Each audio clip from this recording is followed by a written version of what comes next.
Haleluya, haleluya, puji Tuhan.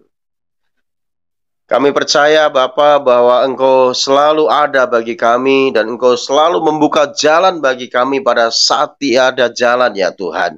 Untuk itu pada pagi hari ini kami memerlukan tuntunan Tuhan, pimpinan Tuhan, arahan Tuhan dalam kehidupan kami supaya jalan kami tidak tersesat Tuhan.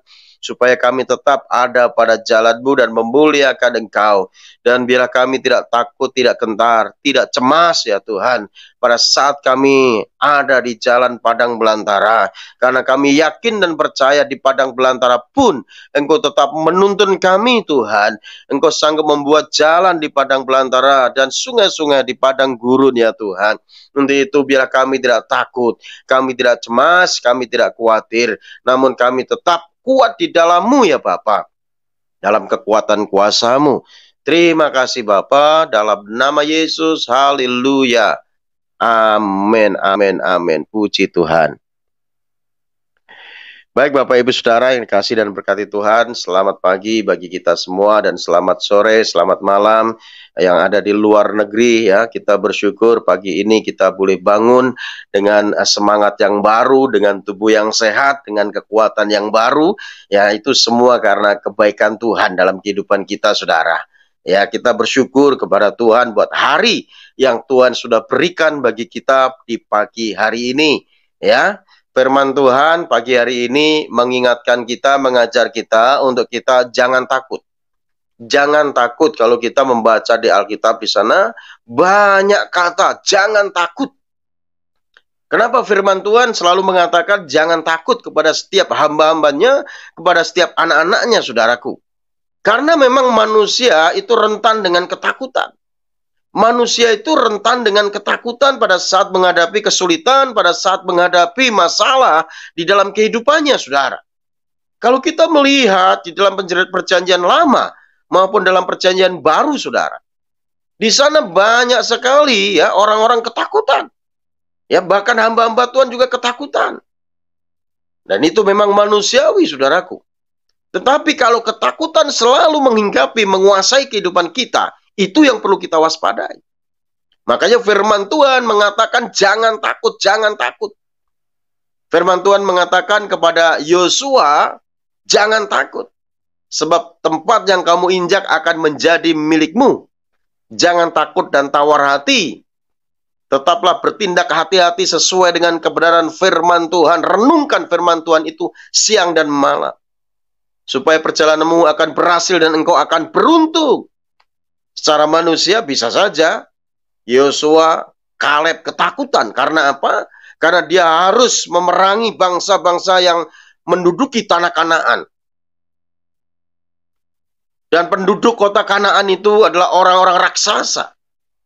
Tetapi firman Tuhan menguatkan dalam diri Yosua dan Kaleb yang memimpin umat Israel pada waktu itu, saudaraku. Supaya apa? Tidak takut menghadapi ya musuh yang ada di depan.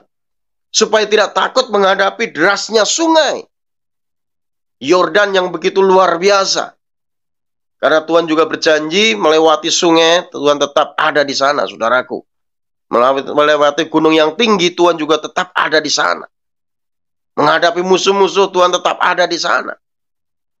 Untuk itu, saudaraku, kalau saat ini saudara sedang diperhadapkan oleh musuh yang besar dalam kehidupanmu, ya, mungkin masalah yang besar dalam kehidupanmu, jangan takut. Elia juga pernah ketakutan. Padahal sebelumnya Elia membunuh 450 nabi Baal di sungai Kerit, saudaraku. Di Gunung Karmel. Di Gunung Karmel, saudara. Dan pada saat selesai membunuh nabi Baal, lalu Isabel mendengar kabar tentang itu. Lalu Isabel mau menangkap Elia. Elia nabi yang luar biasa bisa ketakutan. Dia lari, dia kabur, saudaraku. Kenapa bisa begitu?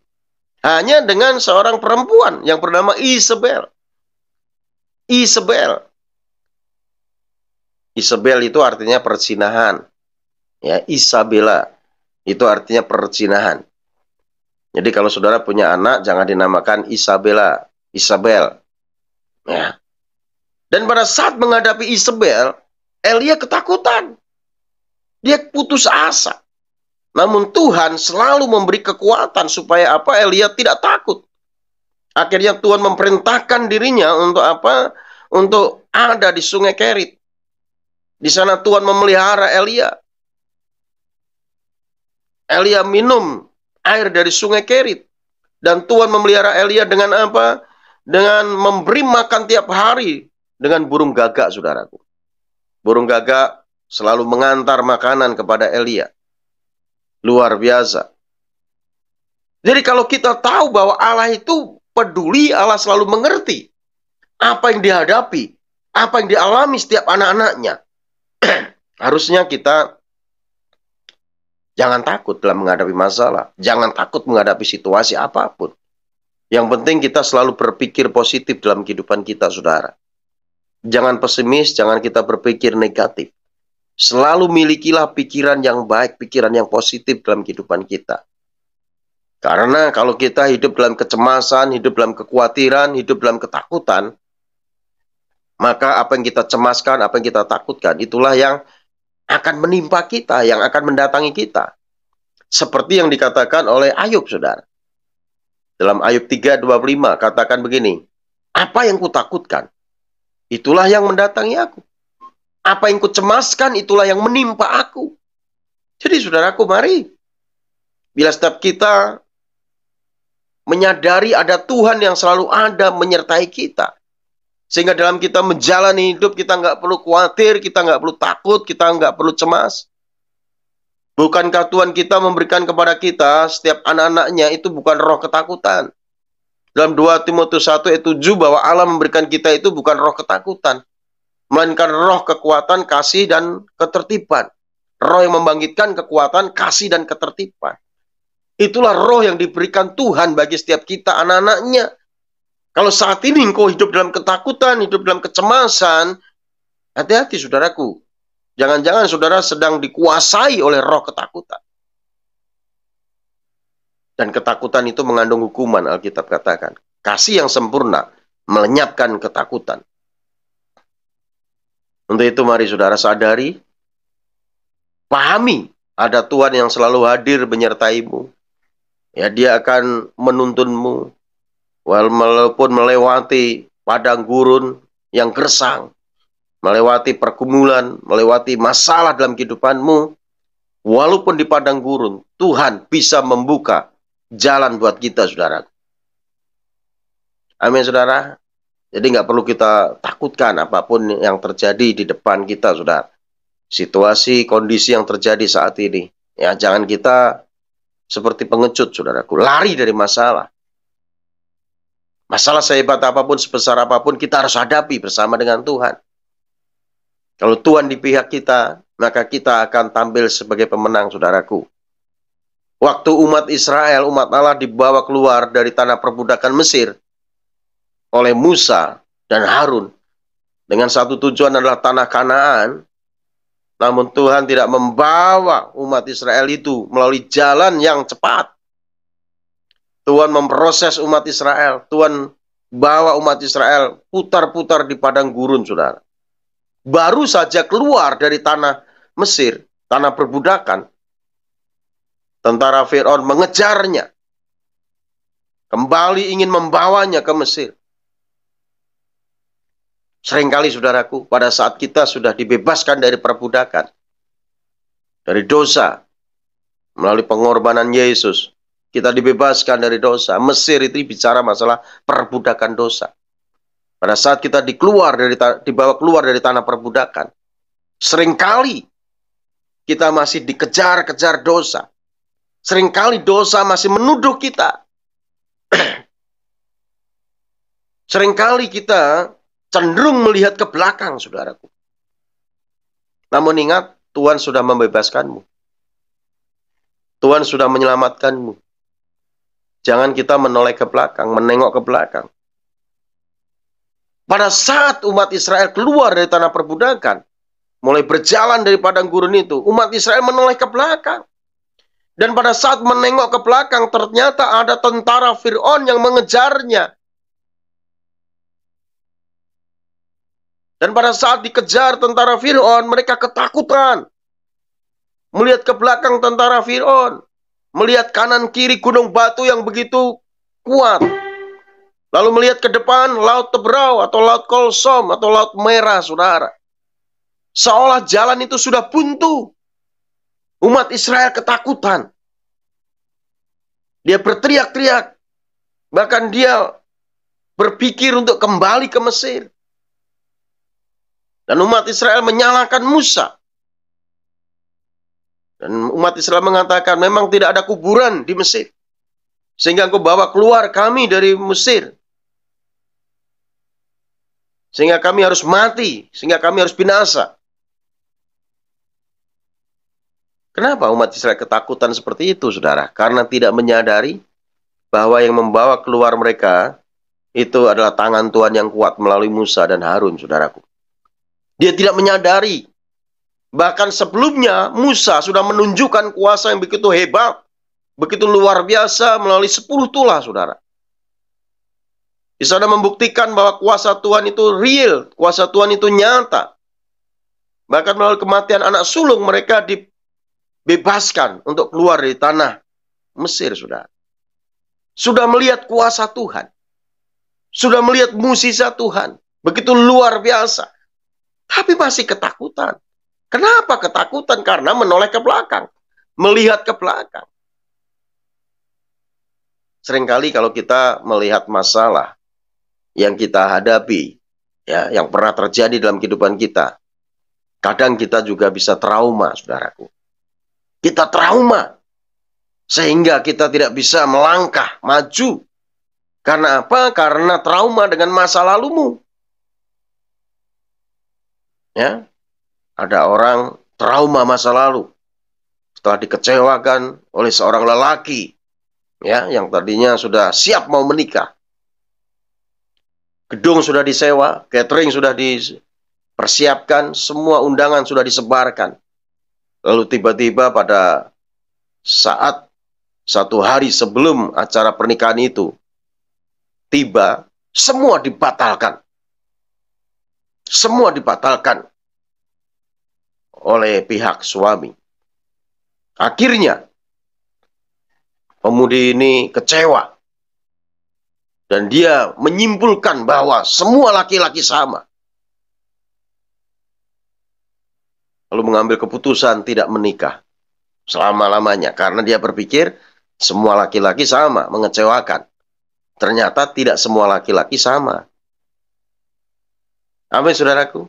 Iya, tentunya ada yang baik juga. Tapi dia sudah generalisasikan semua laki-laki sama. Kenapa dia berpikir seperti itu? Karena apa? Karena masalah di masa lampau. Tuhan mau kita move on, bergerak. Kita memandang ke depan, memandang Tuhan, memandang kuasa kemuliaannya, saudaraku. Jangan kita selalu menoleh ke belakang. Sehingga saudara hidup dalam ketakutan. Saudara tidak maju-maju. Setiap kita punya masa lalu, siapapun kita. Saya pun punya masa lalu. Masa lalu saya bukan masa lalu yang baik. Masa lalu yang buruk.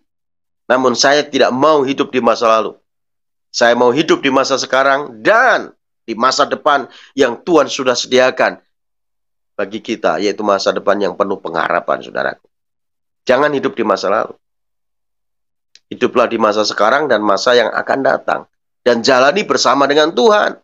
Sehingga saudara tidak takut, tidak khawatir, tidak cemas. Saudara akan tetap semangat dalam mengiring Tuhan. Sekalipun ada kesulitan, ada pergumulan. Karena Tuhan selalu ada menyertai kita, saudara. Kembali pada bangsa Israel. Pada saat bangsa Israel dikejar oleh tentara Fir'aun, ketakutan. Melihat belakang tentara Fir'aun, kanan kiri gunung batu. Melihat depan laut merah, laut Kolsom atau laut Teberau. Ketakutan. Dia tidak menyadari masih ada jalannya Tuhan. Ada jalan ke atas, yaitu jalan Tuhan. Pada saat berseru kepada Tuhan, Tuhan selalu mendengarkan seruan setiap umatnya. Dan pada saat ketakutan, apakah Tuhan tidak tahu? Tuhan tahu persis Apa yang dihadapi, apa yang dirasakan, apa yang dialami oleh umat Israel. Dia tahu persis, saudaraku. Namun dia tidak menyadari ada Tuhan yang memahami apa yang dialaminya, saudara. Sehingga dia hidup dalam ketakutan. Lalu pada saat berteriak-teriak, ketakutan. Lalu Musa mendemonstrasikan kuasa Tuhan yang begitu luar biasa melalui tongkatnya, saudaraku. Laut Kolsom itu dipukul dengan tongkat dan laut itu terbelah menjadi dua. Bukankah ini pemandangan yang begitu spektakuler, begitu luar biasa? Bayangkan, laut bisa terbelah menjadi dua. Lalu mereka mulai berjalan di tanah kering, saudara. Kanan kirinya air, ya kan? Bukankah ini suatu yang dahsyat yang Tuhan kerjakan buat umatnya pada waktu itu? Pada saat mereka ketakutan, pada saat mereka tidak ada jalan, Tuhan buka jalan. Laut itu mulai terbuka. Dan umat Israel sampai di daratan, sudah ditolong Tuhan. Fir'aun dan tentaranya ditenggelamkan di laut itu. Saudara yang kasih Tuhan, Tuhan akan menyelamatkan saudara dari masalah yang saudara alami, saudara hadapi. Jangan takut, saudaraku. Pada saat rasanya jalan buntu, Tuhan bisa buka jalan. Amin, saudara. Tuhan bisa buka jalan buat saudara dan saya. Kalau saat ini jalan rasanya sudah sulit, jalan rasanya buntu, ingat, ada jalannya Tuhan. Tuhan mau buka jalan buatmu, Tuhan mau buka jalan buat saya juga, saudaraku. Untuk itu jangan takut, dan jangan takut. Tuhan tahu manusia penuh dengan ketakutan. Waktu Tuhan menjumpai Maria pun, malaikat Tuhan katakan, jangan takut. Maria, jangan takut. Ya, waktu Tuhan menjumpai para gembala di padang gembalaannya, malaikat Tuhan juga katakan, jangan takut. Aku memberitakan kesukaan besar bagimu. Telah lahir bagimu Kristus Tuhan di kota Daud. Kenapa manusia penuh dengan ketakutan? Memang manusia ini manusia yang lemah, saudara. Makanya firman Tuhan selalu mengatakan jangan takut. Supaya apa? Manusia sadar, manusia yang lemah ini membutuhkan Tuhan. Dan kalau manusia mengandalkan Tuhan, maka nggak perlu ada yang kita takutkan, saudara. Kalau Tuhan ada di pihak kita, maka Tuhan akan menolong setiap kita. Amin, saudaraku. Amin, amin. Mari kita kembali datang kepada Tuhan, saudara.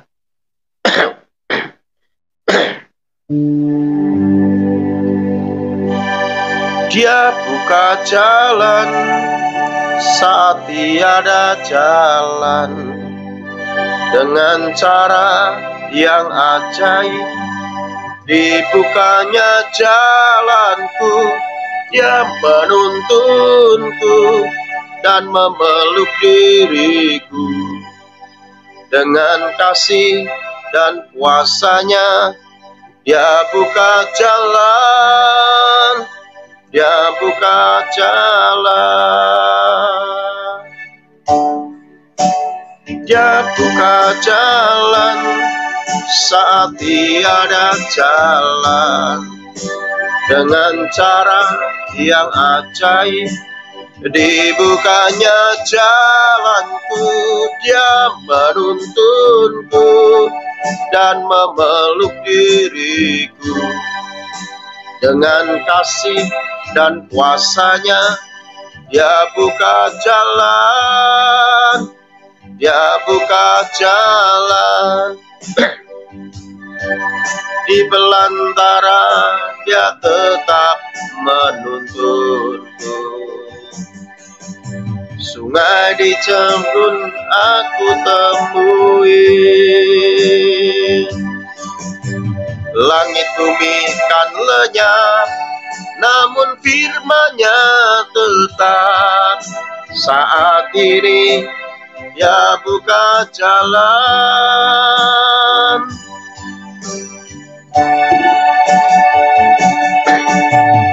Dia buka jalan saat tiada jalan, dengan cara yang ajaib. Dibukanya jalanku, Dia menuntunku dan memeluk diriku. Dengan kasih dan kuasa-Nya, Dia buka jalan, Dia buka jalan. Saudara yang kasih Tuhan, apa yang kau takuti dalam hidupmu? Masalah sakit penyakitkah? Tuhan bisa menyembuhkan engkau dari sakit penyakit. Masalah ekonomi kah? Masalah keuangan? Tuhan sanggup mencukupkan apa yang engkau butuhkan, saudaraku. Jangan takut. Tuhan selalu ada menyertaimu dan Tuhan mau buka jalan buat hidupmu. Kalau saat ini jalan rasanya buntu, ingat, ada jalannya Tuhan. Datanglah kepada Tuhan, utarakan keluh kesahmu kepada Tuhan, maka Tuhan akan menolongmu. Haleluya, haleluya. Terima kasih Bapak buat pagi ini, dan hamba-Mu berdoa Tuhan, bila pagi ini Engkau menolong setiap kami umat-Mu ya Tuhan.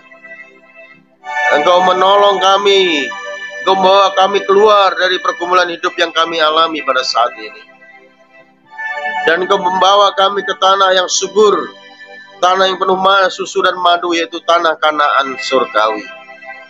Terima kasih ya Tuhan, bila kami semua menikmati janji-janji-Mu ya Tuhan, menikmati berkat-berkat-Mu ya Bapa. Kami menyerahkan kehidupan kami sepanjang hari ini dalam pimpinan Tuhan. Berkati kami Tuhan, tutup bungkus darah Yesus, jauhkan dari celaka mara bahaya apapun. Bila setiap kami semua dilindungi Tuhan, kami semua diberkati Tuhan. Terima kasih Bapa, dalam nama Yesus. Haleluya. Mari kekasih Tuhan, arahkan hatimu untuk kita menerima berkat yang terbaik dari Tuhan. Haleluya. Biarlah Tuhan Yesus memberkati rumah tanggamu. Tuhan Yesus memberkati kesehatanmu. Tuhan Yesus memberkati usaha dan pekerjaanmu. Tuhan Yesus memberkati pelayananmu. Biarlah apa yang kau rencanakan, kau usahakan akan selalu Tuhan Yesus buat berhasil, sehingga nama Tuhan terus dipermuliakan melalui hidupmu. Terimalah anugerah berkat yang berlimpah-limpah dari Allah Bapa kita di surga. Cinta kasih sayang daripada Tuhan kita Yesus Kristus, oleh persekutuannya dengan kuat kuasa Roh Kudus menyertai kita sekalian. Mulai saat ini, besok, hingga Yesus menjemput kita masuk dalam kehidupan kekal sampai selama-lamanya. Setiap kita yang sudah diberkati Tuhan dan yang percaya, sama-sama katakan amin, amin, amin, amin. Haleluya. Terima kasih Yesusku, terima kasih Yesusku. Puji syukur hanya bagi Tuhanku. Terima kasih Yesusku, terima kasih Yesusku. Puji syukur hanya bagi Tuhanku. Puji syukur hanya bagi Tuhanku. Amin, amin.